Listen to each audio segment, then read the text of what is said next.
Health pioneers present systematic desensitization benefits plus how to do it. If you are new to this channel, hit the subscribe button and turn on the notification bell for more relevant health topics.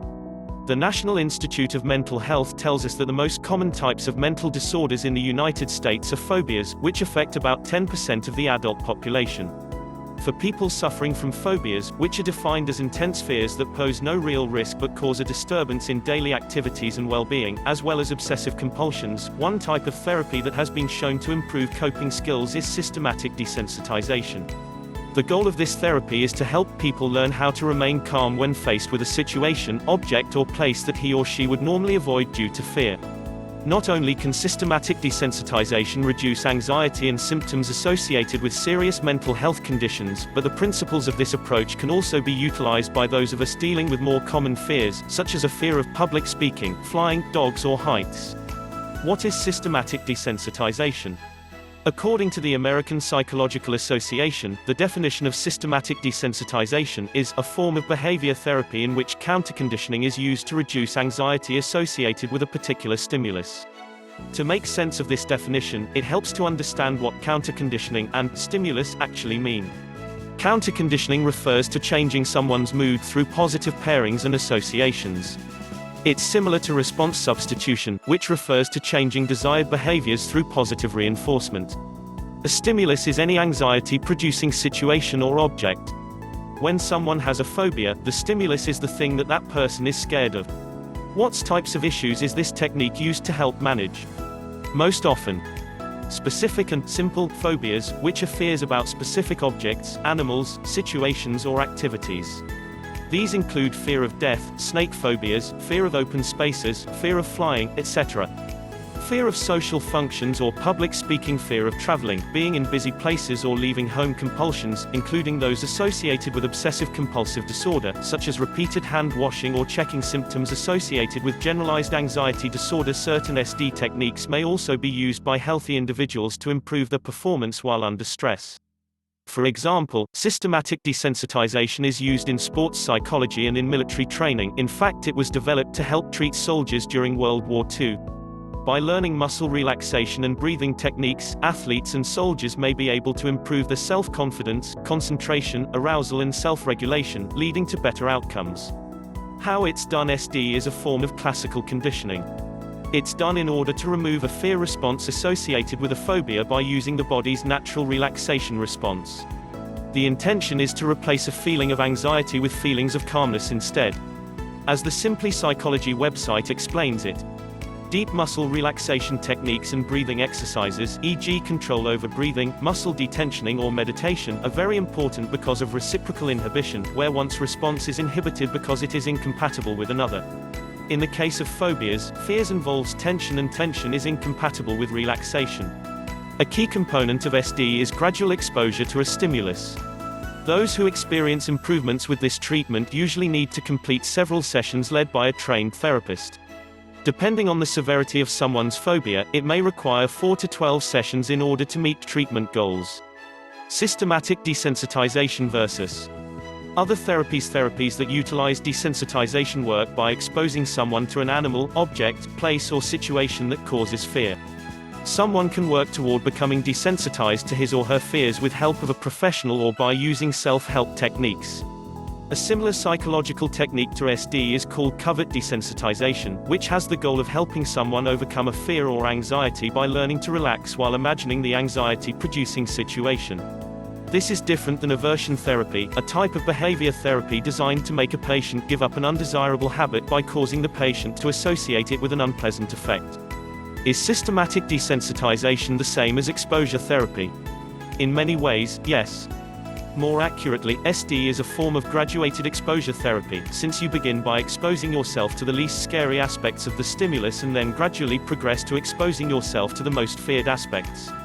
SD also always uses relaxation techniques in order to create more positive associations with the stimulus, while other types of exposure therapies may not necessarily do this.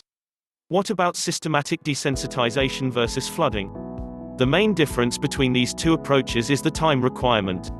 Flooding happens at a faster pace, as it usually involves 2 to 3 hour treatment sessions in which a patient is faced with his or her phobia stimulus. With SD, exposure to the stimulus typically happens over the course of several days, weeks or sometimes longer. While SD and exposure therapy can be used alone, they are often combined with other therapies when treating complex phobias. A patient with a severe or complex phobia is likely to get the best results when combining exposure with psychotherapy, such as cognitive behavioral therapy, and sometimes medication to control anxiety if needed. How it works, steps and benefits. What are the steps in systematic desensitization? Here's a basic overview of how this form of therapy works. The patient is trained in deep muscle relaxation and breathing exercises, in order to be able to counteract physical effects of stress, such as a racing heartbeat and sweating. Anxiety-provoking situations related to the patient's particular problem or phobia are identified. Fears are ranked from weakest to strongest, forming a hierarchy. A scary, unwanted situation is presented to the patient. This step is all about exposure and can happen through visualization only in the patient's imagination, called in vitro exposure, or in reality, called in vivo exposure. The first fears to be presented are typically the weakest, moving to those that are scariest and hardest to deal with. During the process, the patient works on remaining calm through muscle relaxation, which helps keep symptoms of anxiety under control. While both approaches can be successful, most research shows that in vivo exposure techniques are more powerful. What is systematic desensitization good for when it comes to improving one's mental and physical health? Studies suggest that this treatment approach can reduce anxiety symptoms and fear, as well as symptoms tied to chronic stress, such as trouble sleeping, headaches, changes in appetite and muscle tension, pain. One study found that compared to a placebo group, a group of adults with phobias who took part in systematic desensitization treatments experienced more significant improvements in behavioral and attitudinal measures, including their levels of perceived fear. The treatment groups improved at both post-treatment interviews and at follow-up 1 month later. There's also evidence that various forms of exposure therapy are beneficial for those dealing with symptoms of post-traumatic stress disorder. How to try it? In order to try desensitizing yourself to your fears, you first have to know exactly what you're scared of. Begin by writing down your fears, starting with the least scary thoughts that you have, gradually working your way up to the scariest experience you can think of. Next, you'll need to master relaxation techniques. You can do this on your own, such as with help from guided meditation apps, videos or books, or with the help of a professional therapist. Attending meditation and yoga classes is another way to learn breathing and body relaxation exercises. Here are some key ways to put yourself into a relaxed state. Try mindfulness meditation, in which you focus your attention on your breath, the sounds around you or other things that are happening right now in the present moment.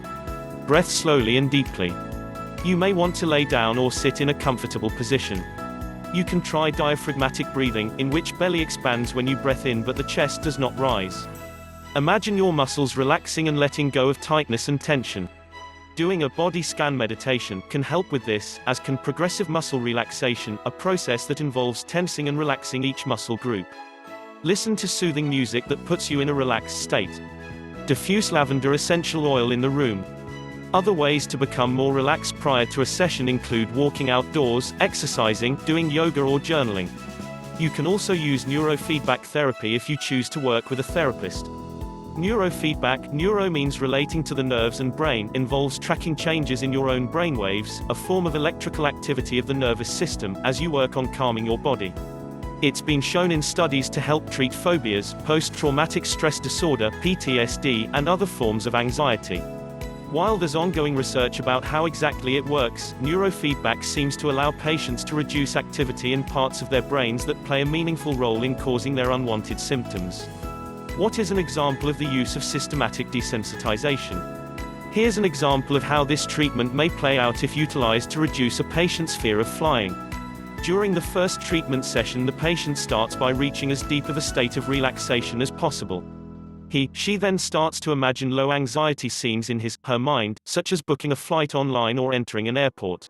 While remaining as calm as possible, the patient gradually starts to imagine more feared situations. She may think of boarding an airplane and sitting down in a seat. This continues, with the patient imagining the plane starting to take off and then the actual flight or landing.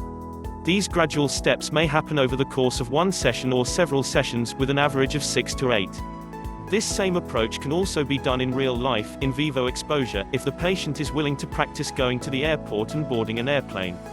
Another option is to combine imagined scenarios and those in real life. Early sessions might involve looking at frightening photos, then later watching videos, and then finally facing the fear in the real world. Conclusion: what is systematic desensitization psychology? It's a form of behavior therapy in which counterconditioning is used to reduce anxiety associated with a particular phobia, fear, called a stimulus.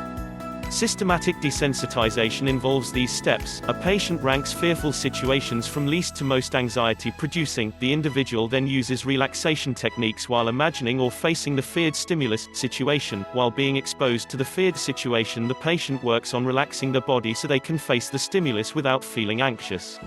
When someone becomes desensitized to previous fears, that person can benefit mentally and physically in many ways. This approach may help reduce general anxiety, fear of socializing, compulsions, and symptoms tied to stress like trouble sleeping or concentrating. Thanks for watching. Please like and share this video for more.